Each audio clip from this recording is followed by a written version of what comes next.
ಯಾವಾಗಾದ್ರೂ ಯೋಚಿಸಿದ್ದೀರಾ ಒಂದು ಸಣ್ಣ ಪ್ರಾಮಿಸ್ ಜಗತ್ತನ್ನು ಬದಲಾಯಿಸುವ ಸಾಧನವಾಗಿರುತ್ತೆ ಅಂತ? ಹಳ್ಳಿಯೊಂದರಲ್ಲಿ ಪುಟ್ಟ ಹುಡುಗಿ ತನ್ನ ಅಜ್ಜನ ಕೈಯನ್ನು ಹಿಡಿದು ಅಲ್ಲಿರುವ ಆಲದ ಮರದಲ್ಲಿ ಉದುರುವ ಎಲೆಗಳನ್ನು ನೋಡುತ್ತಾ ಮತ್ತು ಕಥೆಗಳನ್ನು ಕೇಳುತ್ತಾ ಬುದ್ಧಿವಂತಿಕೆಯನ್ನು ಪಡೆಯುವ ಪ್ರಯಾಣದಲ್ಲಿರುವ ಹುಡುಗಿಯನ್ನು ಜ್ಞಾಪಿಸಿಕೊಳ್ಳಿ.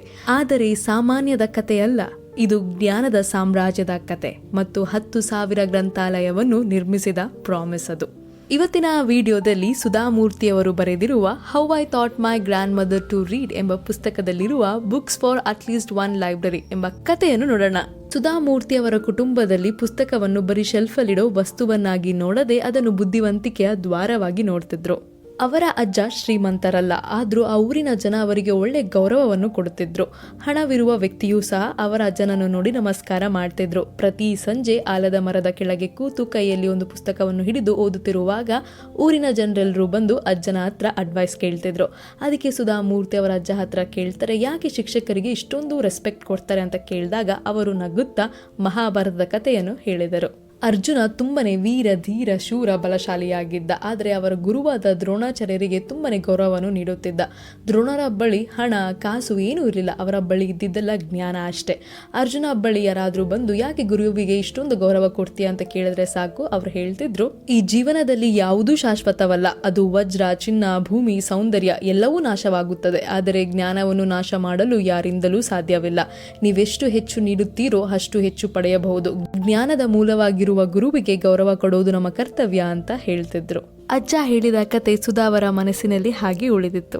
ಅವರ ಜಗತ್ತು ಮನೆ ಗೋಡೆಯನ್ನು ದಾಟಿ ಹಳ್ಳಿಯ ಗ್ರಂಥಾಲಯಕ್ಕೆ ಕಾಲಿಟ್ಟಿರುವ ಸಮಯವದು. ಅವರ ಅಜ್ಜನ ಜೊತೆ ದಿನಾಗ್ಲೂ ಊರಿನಲ್ಲಿರುವ 2ನೇ ಫ್ಲೋರ್ ಅಲ್ಲಿರುವ ಲೈಬ್ರರಿಗೆ ಹೋಗುತ್ತಿದ್ದರು. ಅವರ ಅಜ್ಜ ಅಲ್ಲೇ ಇರುವ ಆಲದ ಮರದ ಕಟ್ಟೆಯ ಮೇಲೆ ಕೂತು ಅಲ್ಲಿರುವ ಹಿರಿಯರ ಜೊತೆ ಸಮಯವನ್ನು ಕಳೆಯುತ್ತಿದ್ದರು. ಸುಧಾಮೂರ್ತಿಯವರು ಗ್ರಂಥಾಲಯದಲ್ಲಿರುವ ಸ್ಟೂಲಲ್ಲಿ ಕೂತು ಅಲ್ಲಿರುವ ಮಕ್ಕಳ ಪುಸ್ತಕವನ್ನು ಓದುತ್ತಿದ್ದರು. ಅವರ ಅಜ್ಜ ಮನೆಗೆ ಕರೆಯುವವರೆಗೂ ಓದ್ತಾನೆ ಇದ್ರು. ಕರೆದಾದ್ಮೇಲೆ ಅವರಿಬ್ರು ಮನೆಗೆ ಜೊತೆಗೆ ಹೋಗ್ತಿದ್ರು. ಹಾಗೆ ವರ್ಷಗಳು ಕಳೆದವು. ಸುಧಾ ಅವರಿಗೆ 12 ವರ್ಷ ಆಯಿತು. ಆ ಗ್ರಂಥಾಲಯದಲ್ಲಿದ್ದ ಎಲ್ಲ ಪುಸ್ತಕವನ್ನು ಓದಿ ಮುಗಿಸ್ಬಿಟ್ರು. ಮತ್ತೆ ಅದೇ ಪುಸ್ತಕವನ್ನು ಓದಕ್ಕೆ ತುಂಬಾನೇ ಬೇಜಾರಾಗ್ತಿತ್ತು.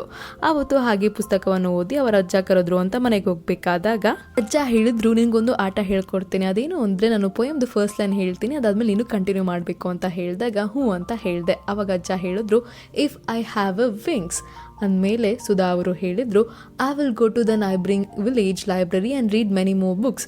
ಅದಕ್ಕೆ ಅಜ್ಜ ಮತ್ತೆ ಅದನ್ನ ಹೇಳೋಕ್ಕಾಗುತ್ತಾ ಅಂತ ಹೇಳಿದಾಗ ಹ್ಞೂ ಅಂತ ಹೇಳಿ I will go to the neighbouring village library and read many more books ಅಂತ ಹೇಳಿದೆ. ಅದಕ್ಕೆ ಅಜ್ಜ ನಗುತ್ತಾ, ನಿಂಗೆ ಒರಿಜಿನಲ್ ಪೊಯಮ್ ಗೊತ್ತಾಗುತ್ತಿಲ್ವಾ ಅಂತ ಕೇಳಿದಾಗ ಹ್ಞೂ ಗೊತ್ತು ಅಂತ ಹೇಳಿ ಫುಲ್ ಪೊಯಮ್ನು ಹೇಳಿದ್ರು.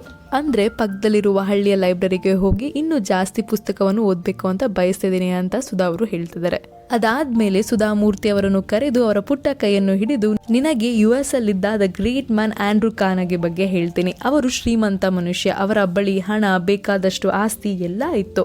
ಆದರೆ ಅವರ ಮಕ್ಕಳಿಗೋಸ್ಕರ ಆ ಆಸ್ತಿಗಳನ್ನು ಇಡದೆ ಸಾಧ್ಯವಾದಷ್ಟು ಹಳ್ಳಿಗಳಲ್ಲಿ ಗ್ರಂಥಾಲಯವನ್ನು ನಿರ್ಮಿಸಿದರು. ಸಣ್ಣ ಹಳ್ಳಿಯಲ್ಲಿರುವ ಜನರಿಗೂ ಸಹ ಜ್ಞಾನದ ಮಹತ್ವವನ್ನು ತಿಳಿಸಬೇಕು ಅಂತ ಗ್ರಂಥಾಲಯವನ್ನು ನಿರ್ಮಿಸಿದರು. ಇವತ್ತು ನನಗೆ ಗೊತ್ತಾಯ್ತು, ನಿನಗೆ ಪುಸ್ತಕದ ಮೇಲೆ ಎಷ್ಟು ಪ್ರೀತಿ ಗೌರವ, ಅದ್ರ ಜೊತೆಗೆ ಹೊಸ ವಿಷಯವನ್ನು ಕಲಿಯುವ ಇಚ್ಛೆಯನ್ನು ನೋಡಿದೆ.